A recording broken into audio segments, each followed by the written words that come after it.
Assalamualaikum warahmatullahi wabarakatuh. Sampurasun.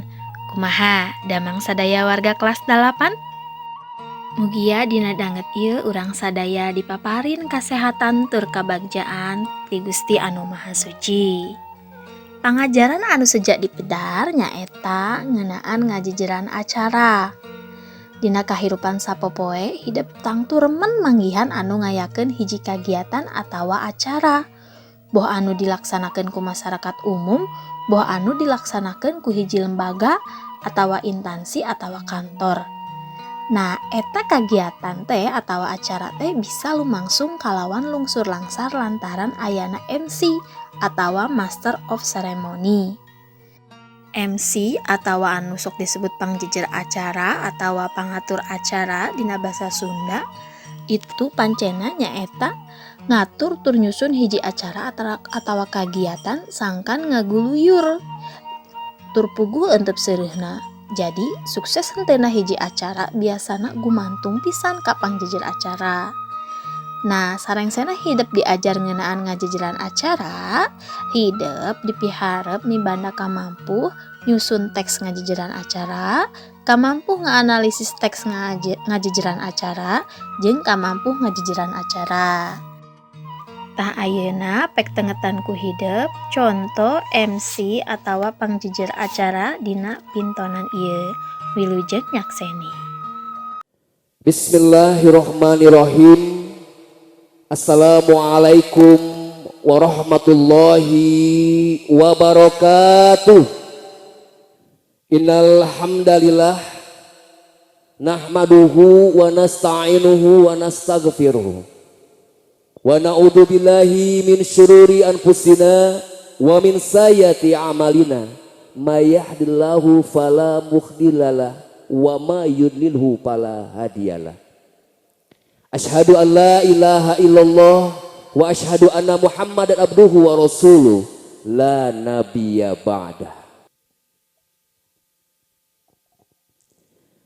Bapak, Rabu Ibu, saderek sagoagi anu sami hadir di pantepatan tos janten kailaharan di tatar Sunda sateacan acara pokok akdun nikah di kawitan. Tangtosna sok diayakeun heula seren tampi atapi seren sumeren. Sok komo sumpingna Kang Iza ka ieu patepatan dengan ukur kepat endang ngagandang sorangan tapi diwuwuh ku keluarga anu sakieu ngaleut ngengkeuy ngabandeleut nyebat-nyebat nyatang pinan. Sumangga kawawakil anu disepuhkeun ti keluarga calon panganten pameget anu kalintang kusim-kuring dipihormatna kanggo ngadagukeun jejer lisan pamaksadan. Sumangga dihaturanan.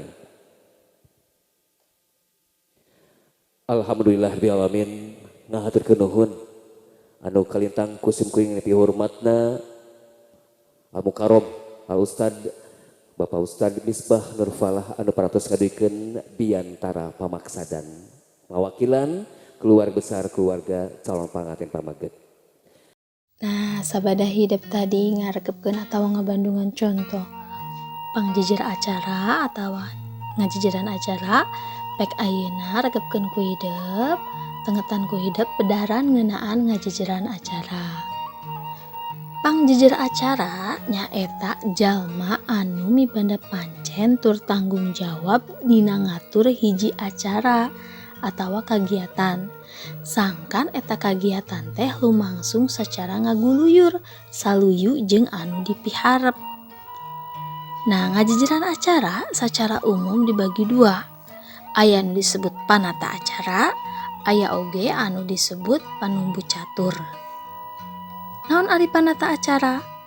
Panata acara atawa Master of Ceremony atawa MC nu katelahna nyaeta jalma anu ngajejeran acara pintonan, hiburan, nikahan jeung sajabana. Dina mancen tugasna hiji panata acara biasana nyiapkeun naskah samemeh diprungkeun acarana. Nah, panata acara ku kituna kudu parigel dina nyusun acara. Salila lumangsung nang ngajejeran acara, panata acara oge dipiharap oge mairan atawa nambahan informasi ngeunaan acara anu nuker di jejeran. Malah aya sawatara panata acara nu sok sempal guyon, sangkan acara nu di jejeranana henteu matak bosen. Tapi tetep kudu disaluyukeun antara situasi jeung kaayaan anu aya, sangkan henteu kamalinaan.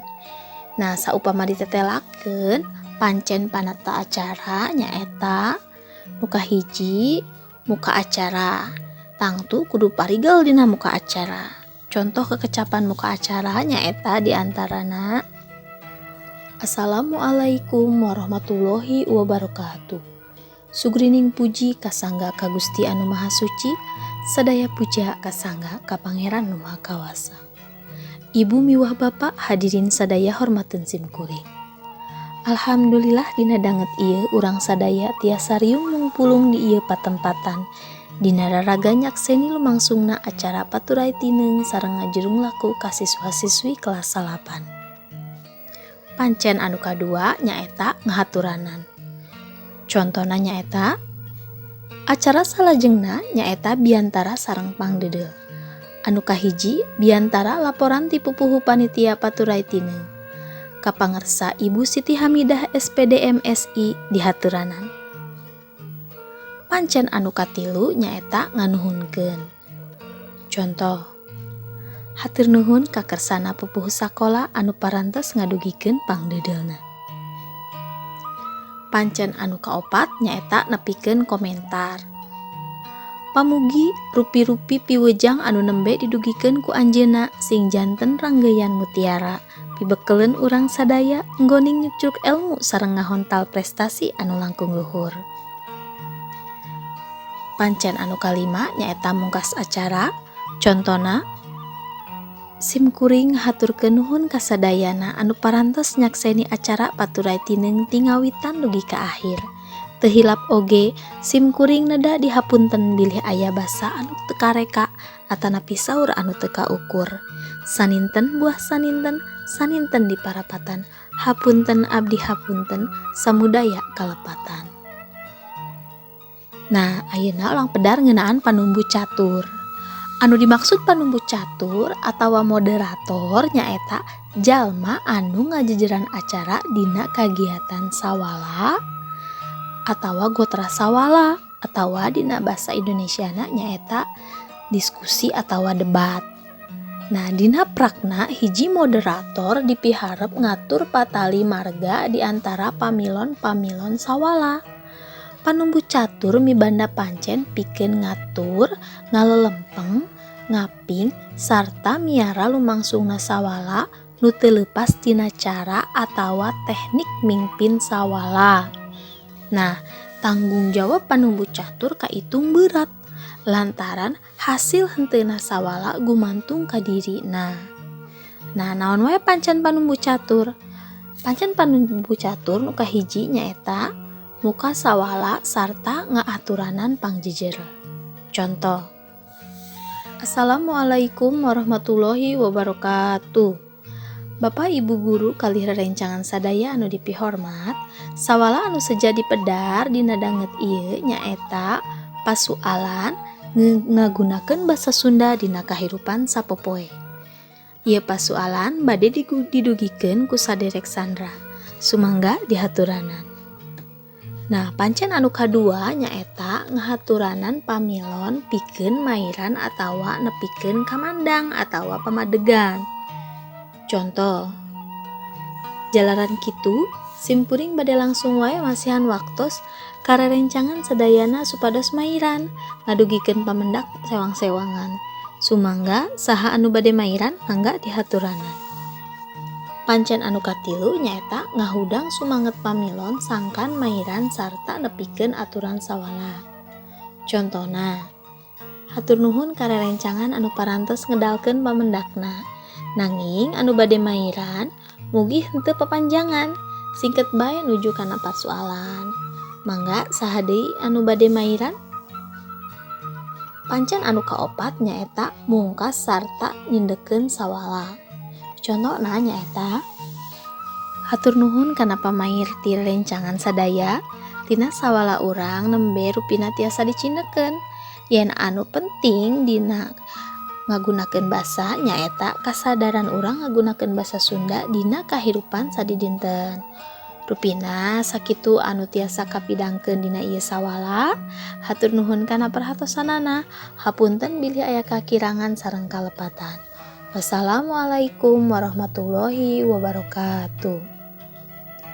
Nah, itu merupakan pancen tina moderator atau panumbu catur. Nah, aya sawatara hal nu kudu diperhatikeun ku pangjejera acara disangkan dina ngalaksanakeun pancena bisa lungsur langsar. Anapun anu kudu dilakukeun nyaeta kahiji tatahar. Nah, pangjejera acara kudu tatahar atau persiapan. Boh nyusun struktur caritaan, ngaracik basa, oge maluruh pamilon anu aya dina acara. Jadi pangjejera acara kudu apal saha wae anu baris janti pamilon dina acarana. Nu kadua, merhatikeun sikep dina ngajejeran acara, henteu sagawaya. Nu katilu nyaeta gerak awak kudu sawajarna, ulah nepi ka kaleulewihi atawa lebay tea. Nu kaopat, mibanda rasa percaya diri. Nu kalima nyaeta merhatikeun basa anu digunakeun. Gunakeun basa nu komunikatif, eces genre, gampang kaharti, tur diluyukeun jeung anu ngahadiran atawa pamilon acara. Nah, anu kalima anu kudu diperhatikeun ku pangjejera acara, anu kagenep anu kudu diperhatikeun ku pangjejera acara nyaeta nyangking acara anu dijejeranana. Ngarti naon anu dijejeran, nalingakeun situasi jeung kaayaan tepat lumangsungna eta acara. Nah, saupama dicindekeun pangjejera acara nyaeta kudu mibanda 4 we jeung 1 B anu pikeun narik ati audiens. Nah, naon wae 4 we jeung 1 B teh? We anu kahiji nyaeta wicara atawa basa. Maksudna basa anu digunakeun ku pangjejera acara kudu merenah. Nyaeta pangjejera acara kudu bisa milihan kekecapan anu luyu jeung audiens anu disanghareupanana sarta luyu jeung tempat atawa waktu lumangsungna eta acara. Terus kaparigelan anu kadua nyaeta wirasa. Pangjejera acara kudu paham atawa nyangking kana naon-naon anu diucapkeun. Jadi lain ngan saukur apal cangkem atawa dijieun-jieun sangkan teu karasa lebay tea. Nu katilu nyaeta wirama. Nah, maksudna pangjejera acara dipiharep mampu ngontrol luhur handapna sora, panjang pendekna nyarita, jeung gancang launa nyarita, sangkan ngeunah kadengena, tur kacangking maksud anu diucapkeunana. Terus anu kaopat nyaeta wiraga. Nah, pangjejera acara kudu mibanda mampu ngeunaan wiraga. Maksudna salila ngajejeran acara, pangjejera acara kudu nembongkeun pasemon atawa ekspresi atawa paroman anu marahmay, tur sikep awak atawa gestur anu luyu jeung acara anu dijejeranana. Nah, anu pamungkas nyaeta busana. Nah, pangjejera acara kudu bisa ngagunakeun atawa make papakean saluyu jeung acara anu dijejeranana. Utamana pakaianana tangtu kudu sopan tur mantes katempona. Nah, rupina padaran ngeunaan ngajejeran acara atawa pangjejera acara dicekapkeun deui ka dieu mugia hideuk bisa nyangkem atawa nyangking naon anu tadi ditepikeun. Nah, hatur nuhun kana perhatosanana, hapunten kana samudaya kalepatan.